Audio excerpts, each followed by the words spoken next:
So mauto no na malik mi dir sa GUANZON kay syempre nag 1 year na mi pag last dir pod mi mauning adlaw ug buwan nga nangari mi pag last year. At magtatagalog tayo bigla dahil nga vlogger tayo kailangan marinig din ng ating mga kaibigang Tagalog, hahaha. Anyways, balik tayo last year nung una kaming pumunta dyan. Kami pa rin yung mga kasama pero merong napalitan, andyan pa rin ang gwapo na si J-Paul. Boss Mario and Boss Jomar, Boss Ikeng at syempre si Boss Nosaj Motovlog TV, Boyx malupit, pero wala ang pinaka-bossing, na si Boss Yulan at in-enjoy lang namin ang araw nato. So ayun na nga yung room namin nung last year, 2-5 with videoke na yan, pep 10 person ang pasok lahat dyan, pang bonding ng familia at barkada kaya affordable at pangmasa. Habang naglalakad kami nag-iisip kami na sana merong makancel na room, kasi ang naibok namin cottage na lang 2-5 din with videoke.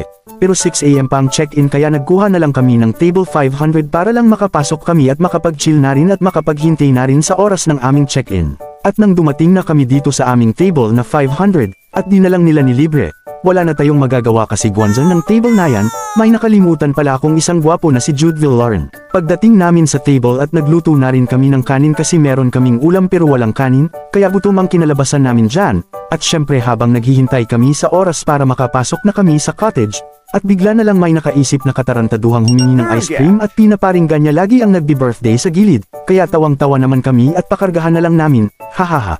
At yun na nga, sarap na sarap naman kami dyan sa ice cream na ibinigay kaya belated happy birthday sa'yo nanay at salamat po sa inyo, at hindi pa nagtatapos ang pagkain namin dyan, kasi nag-aabang lang kami dahil si J-Paul ay hindi pa rin tapos sa pagkuha ng ice cream, habang nag-aabang kami sa likod kasi si Bossing J-Paul ang tagapaghatid ng ice cream at kami naman dyan ang tagapag-ubos, hahaha. Hindi talaga mawala sa barkadahan ng may katarantaduhang gagawin nino, kaya solve kami sa ice cream na binibigay nila dyan, salamat sa inyo mga ate.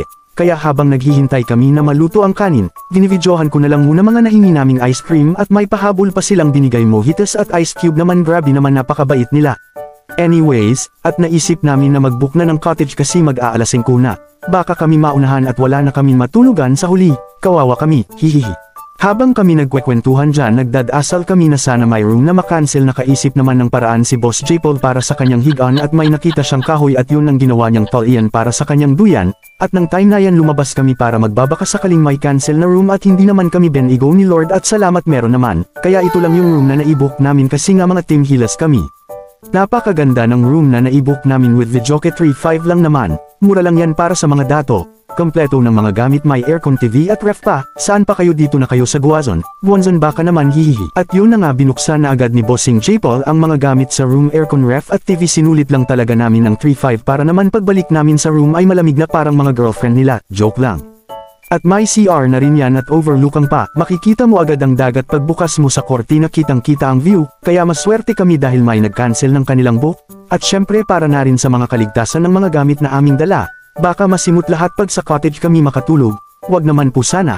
At ang saya namin dyan kasi nakales pa kami sa room, bagay na bagay to sa mga family bonding, mga barkada, tropa, magjowa.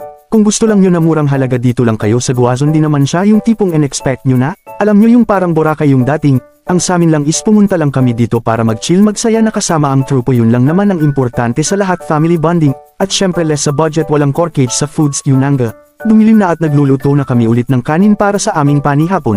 Habang nagluto kami binuksan na rin namin ang videoke para naman masimulan na namin at makanta na namin at maparinig sa mga kapitbahay dyan kung gaano kami kaingay. Hahaha, yun na nga nagsisimula ng maghanda sa pagkain ang mga tropa para sa susunod na kabanata.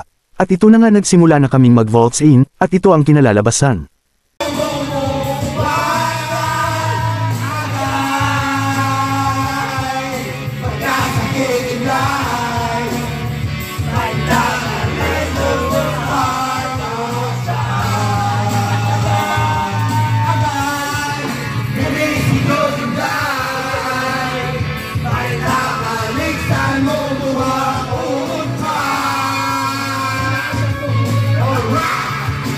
Oh yeah!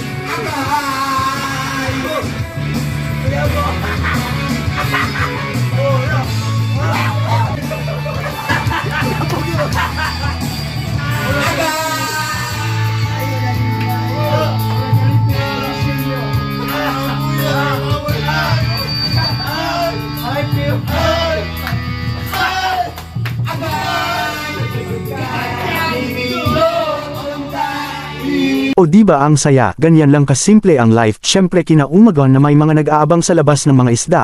Siguro alam nila na mga hangover kami, alam nilang may masosobrang kanin, kaya dito lang matatapos ang vlog natin guys. Sa susunod na uli na kabanata, Team Heal si Raul, bye bye.